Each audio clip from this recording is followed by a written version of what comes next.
my intelligence gathering right here in Texas, I learned about this in the mid-1990s. The CIA, every police chief, every major sheriff, the county commissioners, they first come in and assess you and admit they're there from the CIA, even low-level people. And then they find out, they've also been tracking most of these people and have files on their psychological makeup. And then they try to compromise them. And I've interviewed the San Antonio police chief on video. I've talked to the head of emergency management in Kingsville. I've interviewed the police chief of Alice, Texas. And you can tell the ones that have taken the bait and those that haven't. Allie Phillip has been in the Army intelligence, 20-something years, on a police force. After that, they come in and they just said, hi, we're Delta Force, and we just want to be friends with you, and we just want you to take, well, they went to him and a whole bunch of other people, the fire chief, all of them. Here's all this money. We'll give you this money if you'll just be our friend and let us do some operations around here, some secret operations, but also some training. And then that's how they corrupt the local government. And then that's also who they find out who isn't going to work with them. They ask you who your campaign manager was? I don't recall if they did or not. They probably wanted to know who the brains behind you brains. Well, if they really got in that deep, Willie, they'd find out that we were flying by the seat of our pants. That's why it's so hard to. I laugh today because they all thought that we were some big piece of intricate machinery that defeated the system, and it was the opposite. We didn't know from week to week what we were truly going to do next, and we went with the flow of how the campaign went.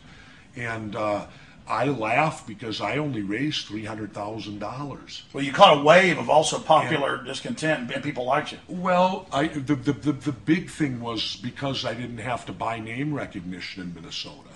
And when and plus I had a statewide radio show that I did before, so I was able to expound my political positions all the way up until they pulled me off the air when I filed. Without going through their normal media filter, you were able to get right to the people now. Yeah. You know Al Franken?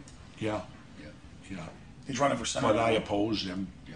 I support Dean Barkley, who you met down here. Dean's running instead of me. I thought about running, and I got right on the verge. And in fact, I don't mind telling the story. It ended up a coin flip.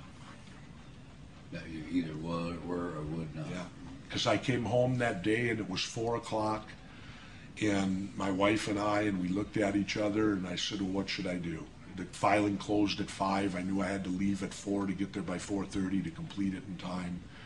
And I turned to Terry, my wife, and I said, honey, what should I do? Because I constantly fight it, Willie, of the fact that if not me, then who? Mm-hmm. And I think back to our forefathers of our country and remember how they put their asses on the line. That I remember Ben Franklin said, what was his quote? If we all don't hang together, we'll hang separate. Hang separate, however it went. But it meant, in other words, we're all going to get hung. If we don't succeed, we're dead meat. But that's the good part about the point of no return. You're committed. And and so that's the fight I went through. Of what do I do at this point in my life? I'm 57, and I kept thinking, this is 6 years. That means I won't be done till I'm 63 at the soonest. And I thought, I don't even like these people. Why would I want to go hang out with them for 6 years? Why would I force myself to go? It's almost like sentencing yourself back into jail. It's like violating your parole on purpose. They asked me to run for years after this, that, Senator Cox, all that local stuff. No, you won in a minute. I couldn't get through the cocktail parties. Yeah, my health wouldn't take it. Yeah, no, and I sat and thought, this is like being on parole where I am now with freedom, and purposely violating my parole to go back into jail. Yeah. And I thought, I don't want to go to jail, so I was so torn, and I'll never forget, my wife looked at me, and she said, we've been together 33 years now. I said, yep. She said, you've always believed in fate and destiny, haven't you? And I said, yeah, pretty much. She looked at me and said, flip a coin. And it hit me, and I looked at her and I said, you're right. Let's leave it to fate and destiny. So I walked over, grabbed a quarter, I walked to the center of our floor, and I looked at my wife and I said, heads I run, tails I don't. She nodded at me, I flipped it up in the air, and it came down tails. And I looked at my wife, I said, I don't run, let's move on.